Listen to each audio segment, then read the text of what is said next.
இன்னைக்கு நம்ம பார்க்க போற இந்த ஒரு கதை பல நூற்றாண்டுகளுக்கு முன்னாடி நடந்தது. இந்த ஒரு கதை முழுக்க முழுக்க கற்பனை தான். இந்த கதைய ஒரு என்டர்டைன்மெண்ட் பர்பஸ்ல மட்டும் பாருங்க. இதுல காட்டப்படுற எதுவுமே உண்மை கிடையாது. இந்த கதையும் உண்மை கிடையாது. இது முழுக்க முழுக்க கற்பனை. உலகத்துல சக்திசாலி யாரு? கடவுளா சாத்தானா? சொல்ல போனா கடவுளுக்கும் பலவீனம் இருக்கு. நம்ம தான் கடவுளோட பலவீனம். கடவுள் மனிதன் மேல அளவுக்கு அதிகமா சொல்ல முடியாத அளவுக்கு அன்ப வச்சாரு, நம்பிக்கையும் வச்சாரு, மனுஷங்களுக்காக நிறையவே பண்ணாரு. ஆனா சாத்தான் ரொம்ப எளிமையா மனிதனோட மனசுல பேராசைய தூண்டி பொறாமையை எரிய விட்டு குளிர் காஞ்சான். சாத்தானோட பலம் நம்மளோட பலவீனம். மனுஷங்க உலகத்துல இருக்கிற உயிரினங்கள் ஒவ்வொன்னும் பண்ற தப்புகள், தவறுகள், துரோகங்கள் அதிகரிக்கும் போது சாத்தானோட பலம் அதிகரிச்சுட்டே போகுது. நம்ம கடவுளோட பலம் குறைஞ்சுகிட்டே வருது. அந்த ஒரு சமயத்துல இறைவன் ஈசன் மேல அப்படி ஒரு பக்தியோட ஒரு பக்தை இருந்தா. அவளோட பக்திய எதை வச்சும் உங்களால குறைக்கவே முடியாது. கடவுளுக்கும் சாத்தானுக்கும் ஒரு போட்டியே வந்தது. என்ன அப்படின்னா, அவளோட பக்தி எவ்வளவு காலம் இருக்குன்னு. எப்பவுமே சிவனோட பக்திகளுக்கு சோதனைகள் நிறையவே வரும். காரணம், அவங்கள சோதனைச்சு அறிஞ்சதுக்கு அப்புறம் கடவுளோட காலடியில நிரந்தரமா அவங்க ஐக்கியம் ஆயிடுவாங்க. ஆனா அதுக்கு நிறையவே பொறுமை அவசியம். இவ நந்தவனத்து இளவரசி. பெயர் பவித்ரா. உலகம் ஆரம்பிச்ச காலகட்டம் நீ சொல்லலாம். இவளோட பரம்பரை முழுக்க சிவனை வழிபட்டுட்டு வந்தவங்க. ஒரு தலைமுறை கூட சிவனை வழிபடுறத விடவே இல்ல. அந்த பரம்பரையோட ஒட்டுமொத்த சக்தியும் தெய்வ சக்தி முழுவதுமா அனுகிரகமா இந்த பொண்ணுக்கு இருந்தது. இந்த பொண்ணும் இறைவனோட பக்தியில மயங்கி கிடந்தா. அப்பதான் ஒரு சோதனை காலம் வந்தது. உனக்கு என்னதான் வேணும்? ஏன் மனுஷங்களுக்கு இவ்வளவு வலிகளையும் வேதனைகளையும் கொடுக்கிற?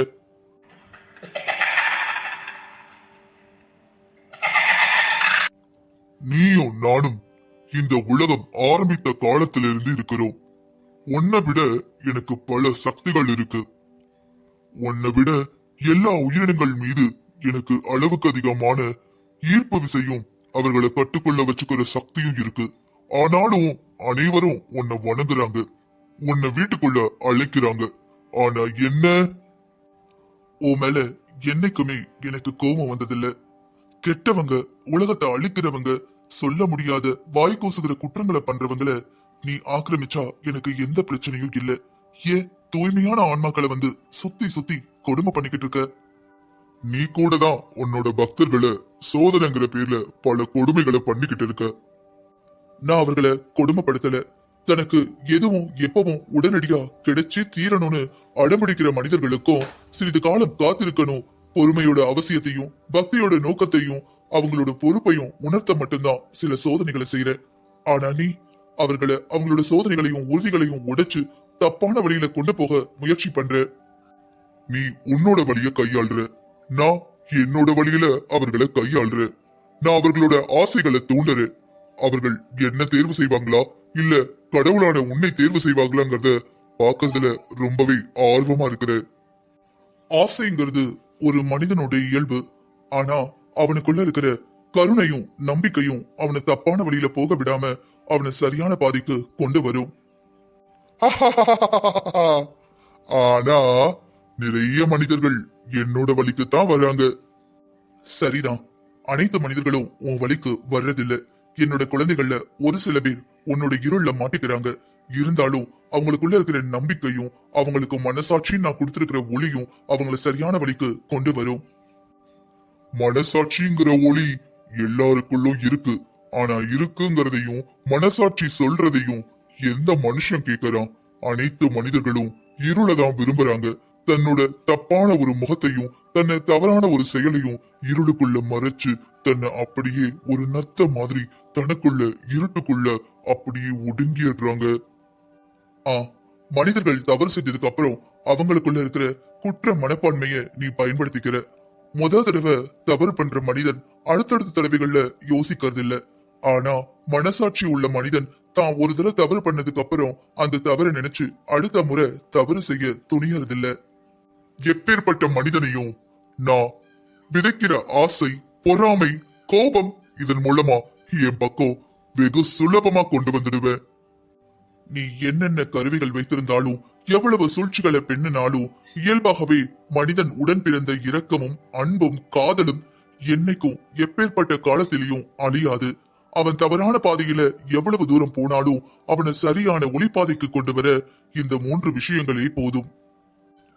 உனக்கு நீ படைத்த அந்த அற்ப மனிதர்கள் மீது இவ்வளவு நம்பிக்கையா?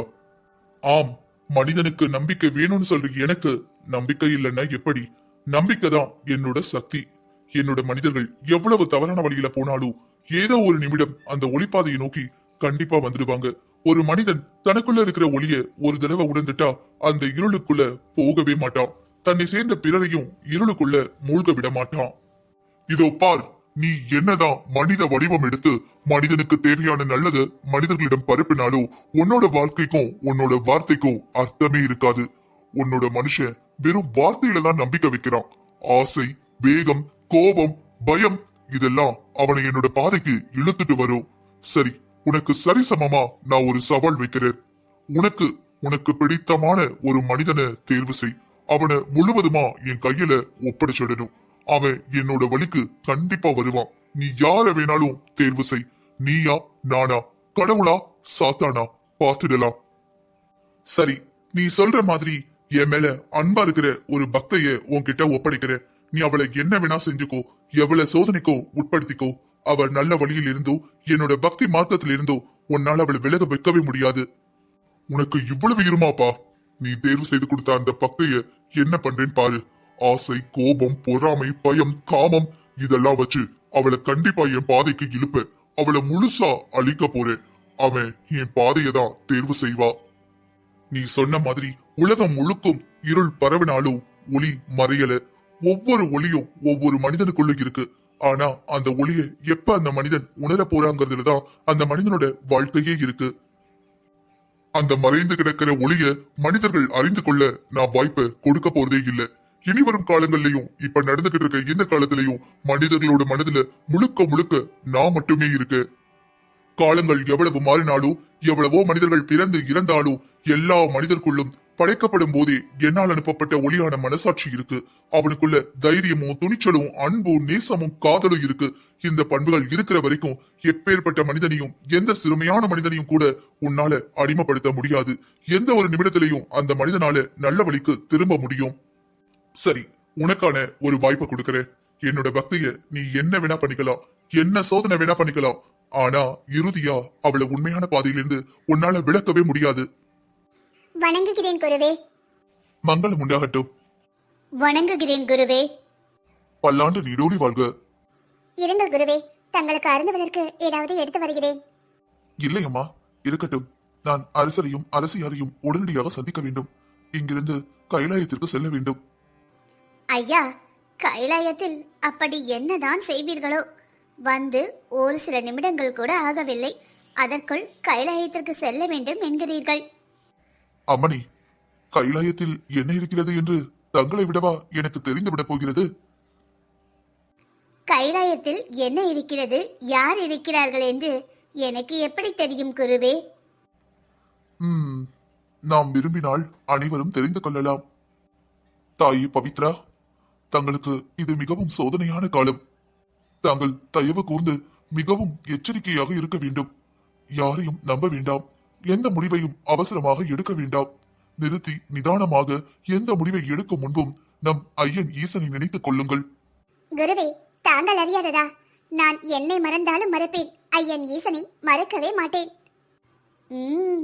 திருமணம் ஆகும் முன்பு எல்லா பெண்களும் சொல்வார்கள், ஆன பின்புதான் தெரியும் ஈசனை நினைப்பார்களா அல்லது தங்கள் மணவாளனை நினைப்பார்களா என்று. அக்கா, போதும் உங்கள் விளையாட்டு.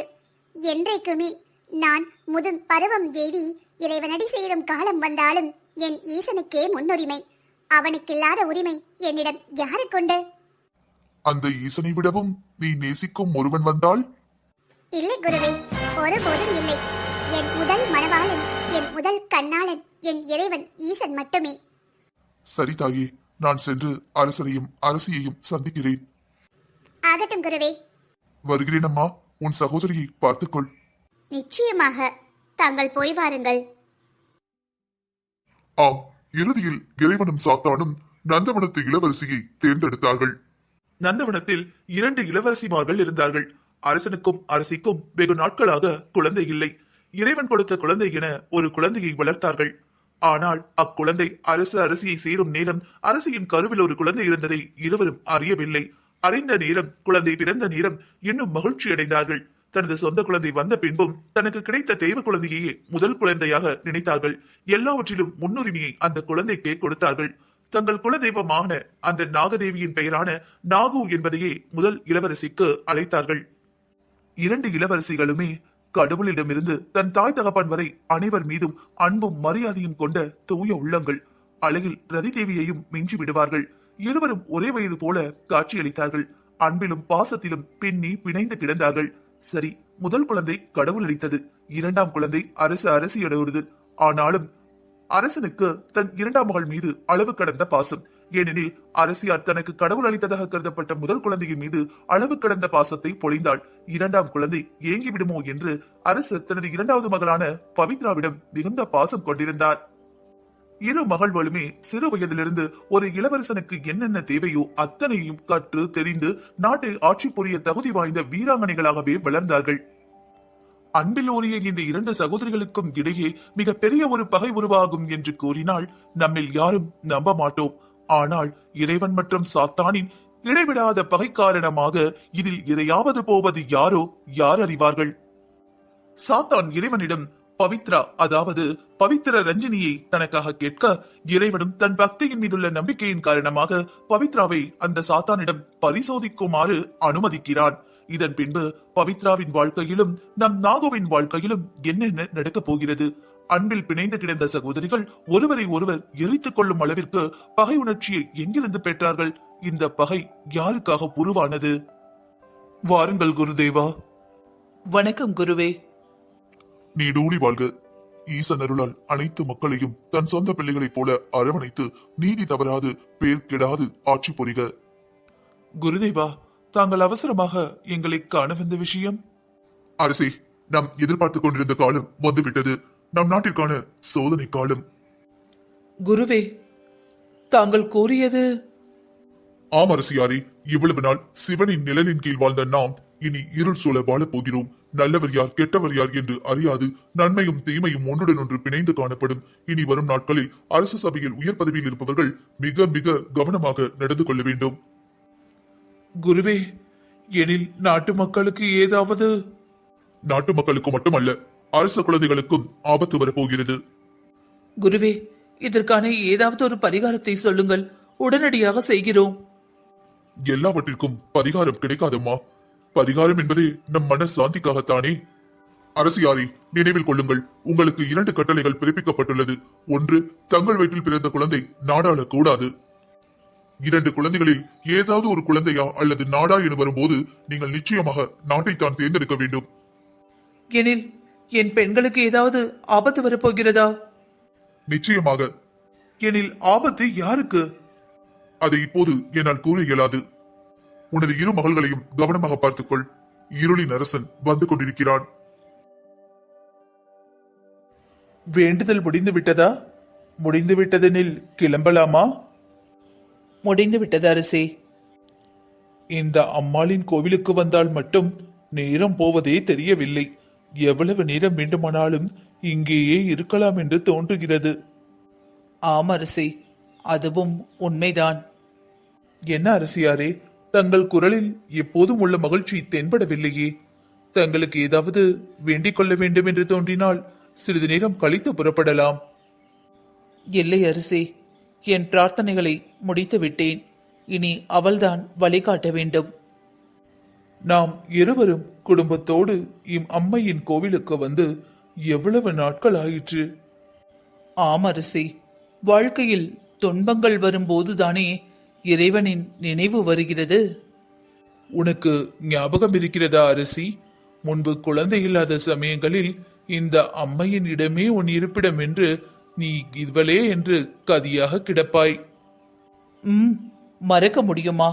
ஒரு குழந்தை கேட்டால் 1க்கு 2 செல்வங்களை வாரி அளித்தாள். ஆனால் இனி? கவலைப்படாதே, நம் அம்மையும் அப்பனும் நம்மை கைவிட மாட்டார்கள். நாம் அனைவருக்கும் நல்லவற்றை மட்டுமே செய்தோம். பின் ஏன் நமக்கு சோதனைகளை இறைவன் தந்து கொண்டே இருக்கிறான்?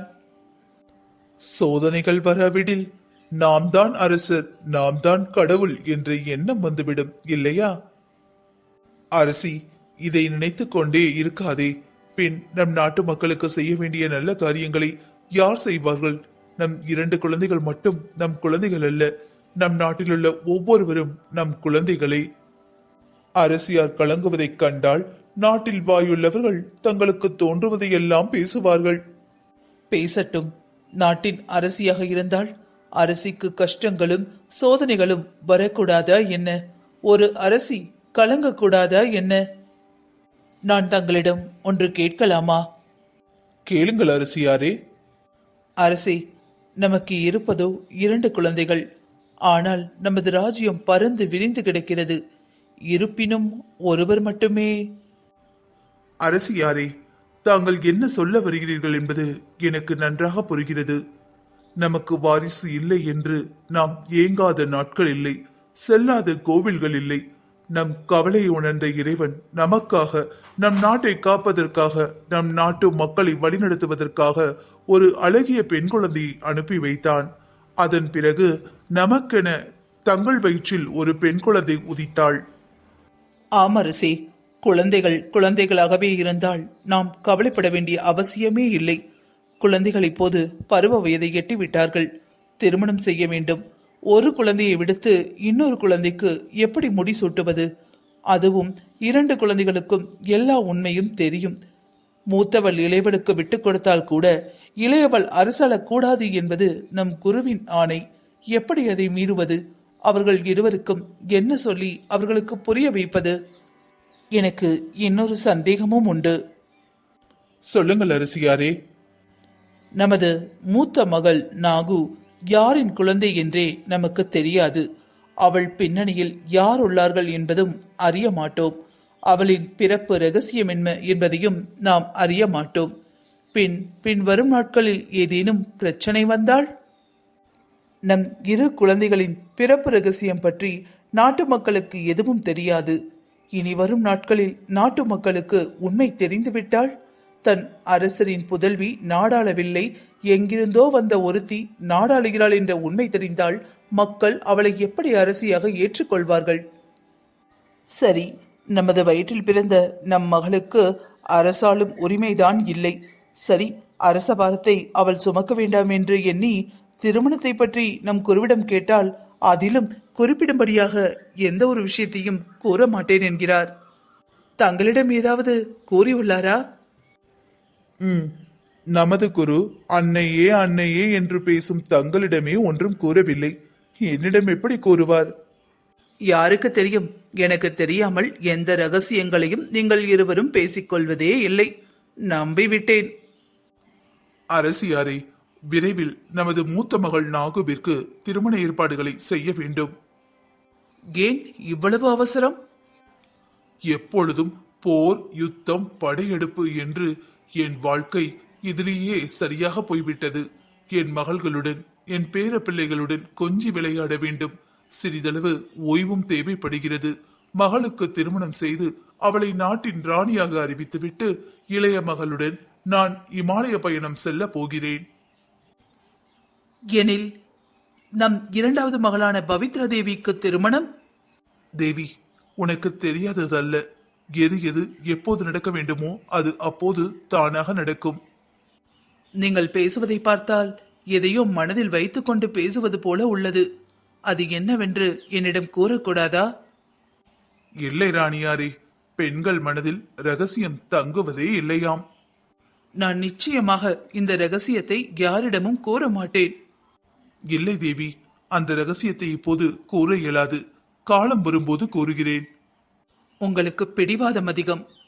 சில விஷயங்களில் பிடிவாதமாக இருப்பது மிக நல்லது. அரசியாரே, உங்களிடம்தான் கேட்கிறேன். அதற்குள் மாய உலகத்துக்குள் புகுந்து விட்டாயிற்றா? சரி அரசே, நீங்கள் நம் குலகுருவுக்கு 2 வாக்குறுதிகள் அளித்தீர்கள் அல்லவா? ஆம். அதுபோல எனக்கும் ஒரு வாக்குறுதி அளிக்க வேண்டும். என்ன வேண்டும்?